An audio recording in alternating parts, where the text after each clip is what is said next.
Hey, it's Patrick here from Kintsugi Hope. It's brilliant to be with you. A lot of people say to me, what on earth does the word kintsugi mean? Well, kintsugi is a Japanese word. It means golden joinery. I guess if we get a bowl and we break it, we tend to mend it with super glue.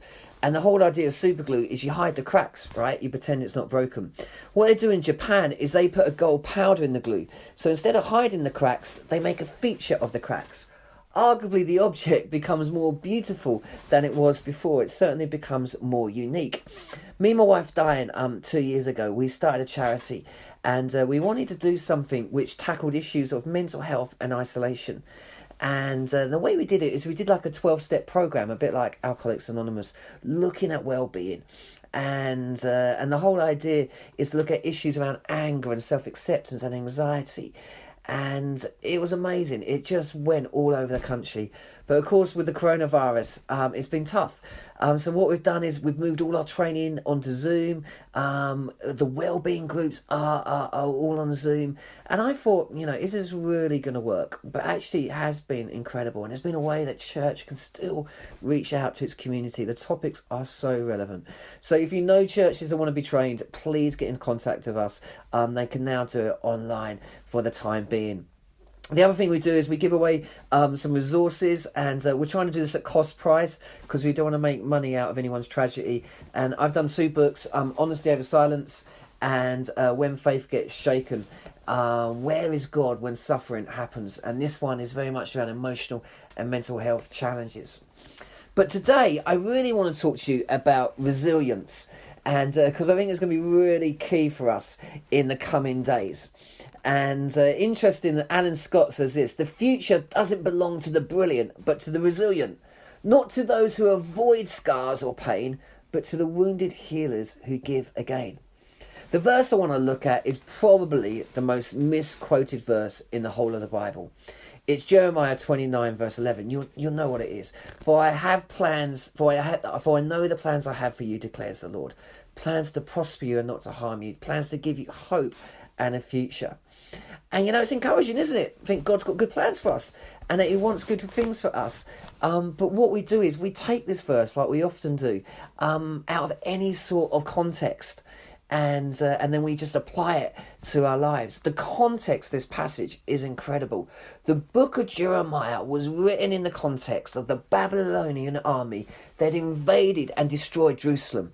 And the people of God had been taken into exile by King Nebuchadnezzar. They had travelled several hundred miles of desert to live in a place where Yahweh wasn't known. There was no temple of God, no Levitical sacrifices, no festivals, no celebrations. They had to live by a different set of values. Put simply, they felt like aliens in a foreign land. In fact, the book of Lamentations describes the crushing sadness.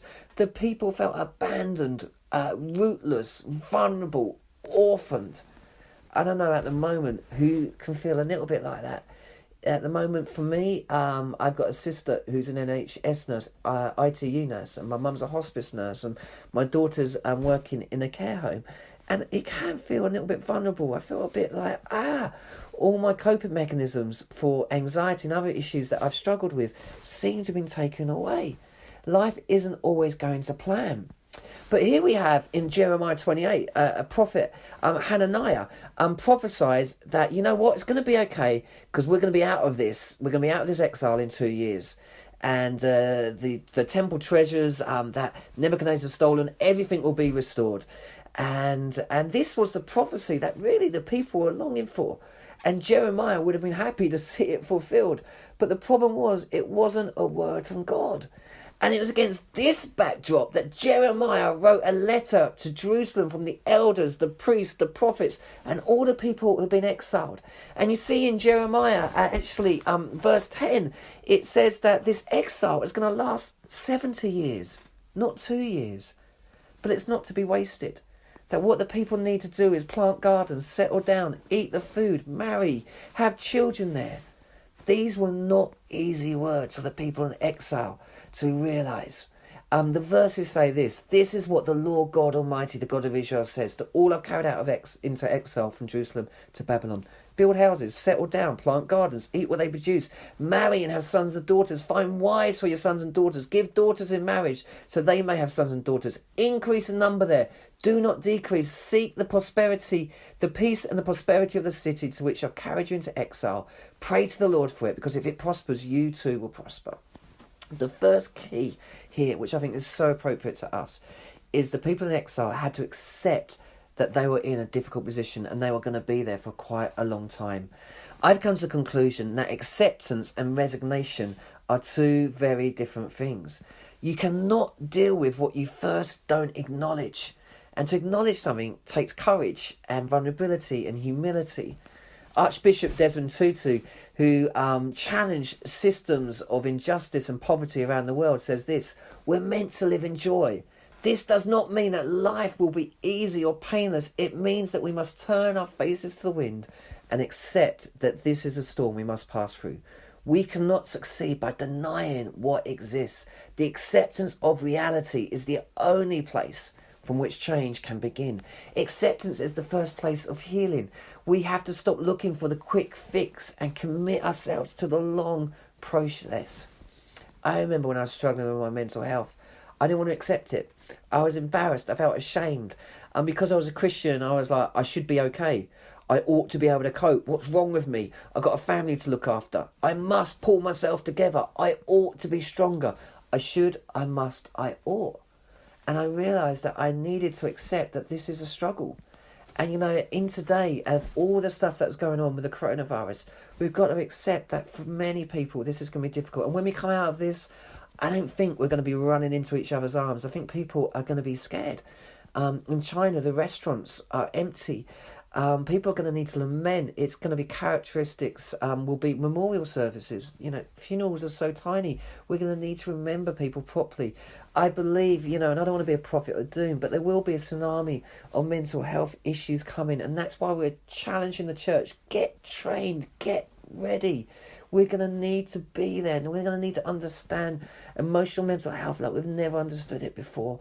And that's why we're trying and challenge people to get involved in Kintsugi Hope and other amazing charities as well. We need to accept the fact it's okay not to be okay. We need to accept the fact it's okay to have limitations. Actually, limitations aren't always bad. Accept that life will never be perfect. We don't have to be all things to all people. We can have questions. Struggling doesn't mean you failed. It means you're a human being. You don't have to agree with everyone. Anxiety isn't weakness, and you are loved no matter what. Liz Carter has written a brilliant book on contentment, says this: Jeremiah didn't give false hope by promising that the future would be theirs for the taking right now in their lives. Instead, he advised them to comply with and participate in the situation.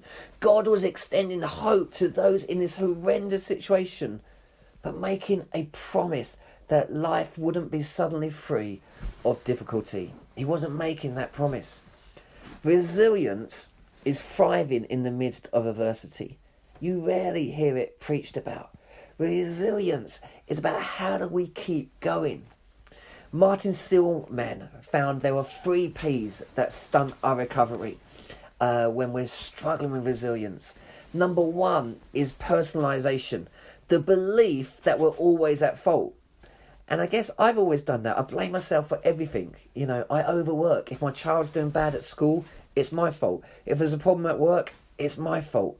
We put ourselves under huge amounts of pressure. Particularly now, I think we have to lower our standards and actually cut ourselves some slack. It's really, really hard. Blaming yourself will delay recovery. Pervasiveness, there was the second P. The belief that an event will affect every area of our life. Now, to be honest, this is affecting pretty much every area of our life, but not every area of our life. We've still got friends. We've still got people that we can FaceTime and contact. Though some of our families are unwell, there's still family around, wider family. It's not every single area of our life, though it can feel like that sometimes. And then the other area, third P, is permanent. We tell ourselves things will never get better. I've stopped using the words never and always because they're absolute statements. You know, and we say absolute statements about ourselves. You know, my daughter has really got into hearing me talk quite a lot. And the other day she was making a complete mess in the kitchen. And, you know, it's chaos. And I was like, Abigail, you're such a mess. And she's like, Daddy, I'm not a mess. I happen to be making a mess. There's a big difference. And she's right. And, you know, the fact is we've got to go from a fixed mindset with rigid belief systems to a growth mindset. It was going to be 70 years, but it wasn't going to be wasted. And actually, Jeremiah 29 verse 11, the famous verse, is even more incredible, because he is saying through the prophet Jeremiah, you will know what, in the midst of trouble, in the midst of feeling scared, in the midst of feeling orphaned, I have plans to prosper you and not to harm you, to give you a future and a hope. And then in Lamentations, there's this beautiful verse, Lamentations 3:22-24. It says this, because of the great love, the Lord's great love, we are not consumed, for his compassion never fails. They are new every morning. Great is your faithfulness. I say to the Lord is my portion, therefore I will wait for him. You will not be consumed. Resilience is a bit like a muscle. Resilience, actually, muscles build when you rest them. They break a little bit. That's how a muscle builds. Do you know that? It breaks a little bit, you rest, and in that resting process, the muscle starts to build. And you know, the fact is, we will get through this. Hope is saying nothing lasts forever. Everything passes.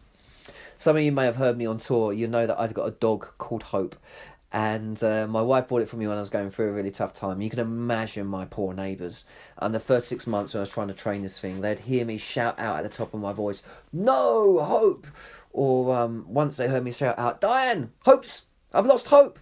I don't know where Hope is." And, you know, sometimes things can feel hopeless. But, you know, hope is this. It's saying everything passes, nothing lasts forever. We can learn so much from the people who are in exile, and God's heart and God's passion for them. So whatever you're facing, whatever situation you're in, I pray that you just keep hold of that hope that you are loved, you are enough, you are special. May God bless you.